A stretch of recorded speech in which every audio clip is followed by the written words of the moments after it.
আসসালামু আলাইকুম ওয়া রাহমাতুল্লাহ। 1 মিনিট মাদ্রাসায় আপনাকে স্বাগতম। আজ আমি আলোচনা করব যারা আজকে আশুরার রোজা আছেন তারা কষ্ট করে হলেও ইফতারের আগে এই ছোট্ট দোয়াটি অন্তত 10 বার পাঠ করবেন। দোয়াটির বাংলা উচ্চারণ এবং আরবি উচ্চারণও দেওয়ার চেষ্টা করব, যাকে দেখেও আপনারা দোয়াটি পড়বেন, কোনো সমস্যা নেই ইনশাআল্লাহ। এই দোয়া পাঠ করলে আল্লাহ রাব্বুল আলামিন 50 বছরের গুনাহ মাফ করে দেবেন। আপনার 50 বছর না, আপনার সারা জীবনের গুনাহ ইনশাআল্লাহ মাফ হয়ে যাবে যদি আপনি আমলটি নিয়ম মেনে করতে পারেন। তাই আমি অনুরোধ করছি অবশ্যই আপনারা আজকের এই আমলটি করবেন। এই উদ্দেশ্যে বা এই নিয়তে ভিডিওটুকু সম্পূর্ণ দেখার চেষ্টা করুন। সারা দিনের রোজা শেষে রোজাদারের আনন্দের মুহূর্তই হলো এই ইফতার। হযরত আবু হুরায়রা রাদিয়াল্লাহু তাআলা আনহু থেকে বর্ণিত, নবী করিম সাল্লাল্লাহু আলাইহি ওয়াসাল্লাম বলেন, রোজাদারের জন্য দুটি আনন্দ। একটি আনন্দ হচ্ছে যখন সে ইফতার করে, আরেকটি হচ্ছে যখন সে প্রভুর সঙ্গে সাক্ষাৎ করবে।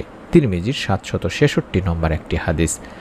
রোজাদারের দোয়া কবুলেরও সুসংবাদ দেওয়া হয়েছে হাদিসে। নবী সাল্লাল্লাহু আলাইহি ওয়াসাল্লাম বলেন, 3 ব্যক্তির দোয়া অগ্রাহ্য করা হয় না, বরং কবুল করা হয়। 1 নম্বরে পিতামাতার দোয়া, 2 নম্বরে রোজাদারের দোয়া এবং 3 নম্বরে মুসাফিরের দোয়া। এটি বাইহাকির 3য় খণ্ডের 345 নম্বর একটি হাদিস। ইফতার খাওয়া শুরু সময় হাদিসে বর্ণিত দোয়া পড়ে নেওয়া সুন্নত দিনী ভাই বোনেরা। তবে ইফতার সামনে রেখে আজানের আগ মুহূর্তে পর্যন্ত হাদিসে বর্ণিত অন্যান্য দোয়াগুলো গুরুত্ব সহকারে পড়া যেতে পারে, কারণ হাদিসের দোয়াগুলোতে নবীজি সাল্লাল্লাহু আলাইহি ওয়াসাল্লাম আল্লাহ তাআলার কাছে এমন কিছু চেয়েছেন যা বান্দার দুনিয়া ও আখিরাতে কল্যাণকর। এমনই একটি দোয়া আমি আপনাদেরকে শিখিয়ে দেব। এই দোয়াটি আপনারা বেশি বেশি করবেন। বিশেষ করে আমরা ইস্তেগফার এই সময় বেশি বেশি পড়ব, অর্থাৎ আস্তাগফিরুল্লাহ আস্তাগফিরুল্লাহ আস্তাগফিরুল্লাহ, অন্তত এগুলো বেশি বেশি পড়ার চেষ্টা করব। এর অর্থ হচ্ছে আমি আল্লাহ তাআলার নিকট ক্ষমা প্রার্থনা করছি এবং লা হাওলা ওয়ালা কুওয়াতা ইল্লা বিল্লাহ, লা হাওলা ওয়ালা কুওয়াতা ইল্লা বিল্লাহ, লা হাওলা ওয়ালা কুওয়াতা ইল্লা বিল্লাহ, এটিও বেশি বেশি পড়ব। এর অর্থ হচ্ছে আল্লাহর আশ্রয় ও শক্তি ছাড়া আর কারোরই কোনো ক্ষমতা নেই। সুবহানাল্লাহ। এগুলো আমরা বেশি বেশি পড়ার চেষ্টা করব দিনী ভাই বোনেরা।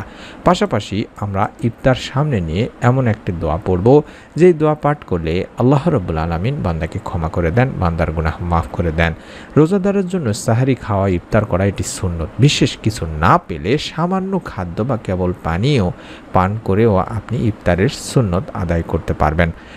ইফতার খুরমা কিংবা খেজুর দ্বারা করা সুন্নত দিনী ভাই বোনেরা। তা না পেলে আপনি পানি দ্বারাও ইফতার করতে পারবেন।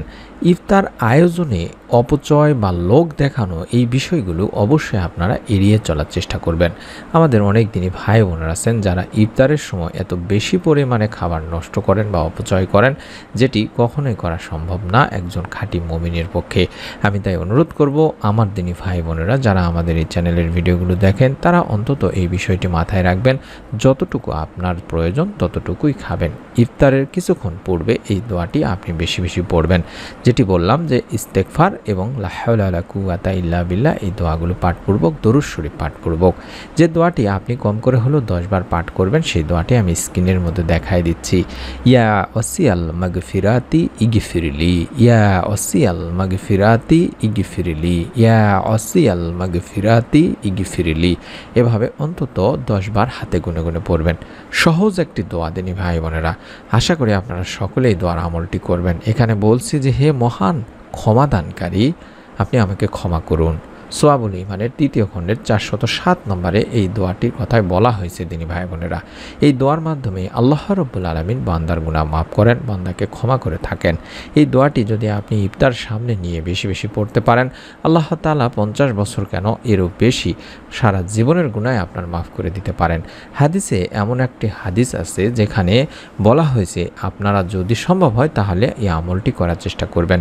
বলা হয়েছে যে কোনো ব্যক্তি মাগরিবের নামাজের পরে 6 রাকাত নামাজ আদায় করলে এবং এশার নামাজের আগে কোনোরূপ মন্দ কথা না বললে তাকে এর বিনিময়ে 12 বছরের ইবাদতের সওয়াব দেওয়া হবে। সুবহানাল্লাহ। শুধু তাই নয়, অপর আরেকটি বর্ণনায় পাওয়া যায় যে তার 50 বছরের গুনাহ আল্লাহ রাব্বুল আলামিন ক্ষমা করে দেবেন।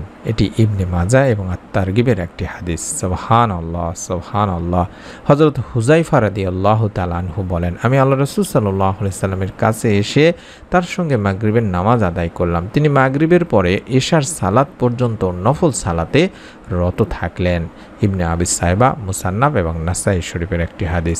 হযরত আনাস রাদিয়াল্লাহু তাআলা আনহু বলেছেন, সাহাবায়ে কেরাম মাগরিব ও এশার মধ্যবর্তী সময়ে সজাগ থেকে অপেক্ষা করতেন এবং নফল সালাত আদায় করতেন।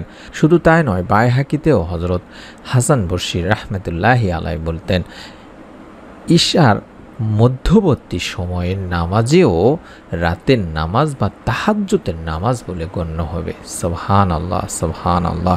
তাই আমরা চেষ্টা করব দিনী ভাই বোনেরা, ফরজ নামাজের সঙ্গে সঙ্গে নফল নামাজ, এটি হচ্ছে আল্লাহ তাআলার নৈকট্য অর্জনের জন্য সবচেয়ে উত্তম একটি পন্থা। এই নামাজের মাধ্যমে আপনি দুনিয়া ও আখিরাতে কল্যাণ লাভ করতে সক্ষম হবেন। এবং হাদিসের বর্ণনা অনুযায়ী কঠিন কিয়ামতের দিন সর্বপ্রথম যেহেতু নামাজেরই হিসাব নেওয়া হবে, সেহেতু আমরা বেশি বেশি সিজদা বা নামাজের মাধ্যমে হলো আল্লাহ রাব্বুল আলামিনকে স্মরণ করব, আমাদের গুনাহের জন্য ক্ষমা চাইব, মাপ চাইব। আমরা যারা এই আশুরার রোজা আছি, আপনাদের কাছে অনুরোধ করছি, আপনারা অবশ্যই অবশ্যই কষ্ট করে হলেও এই ছোট্ট দোয়ার আমলটি করবেন এবং আল্লাহ রাব্বুল আলামিনের কাছে বেশি বেশি ক্ষমা চাইবেন, মাপ চাইবেন গুনাহ থেকে। আমি আমার দিনী ভাই বোনদেরকে অনুরোধ করব, যারা আমলটি করবেন তারা অন্তত একটি করে নিয়ত করে ফেলুন, যাতে করে আল্লাহ রাব্বুল আলামিন নিয়তের ওসিলায় আপনার গুনাহ মাফ করে দেন, আপনাকে ক্ষমা করে দেন। পরবর্তী এরকম নতুন আমলের ভিডিও পাওয়ার জন্য অবশ্যই অনুরোধ করব আপনারা সকলে চ্যানেলটি সাবস্ক্রাইব করবেন এবং বেল বাটনটি অন করে রেখে দেবেন। সকলে ভালো থাকুন, সুস্থ থাকুন। আসসালামু আলাইকুম ওয়া রাহমাতুল্লাহ।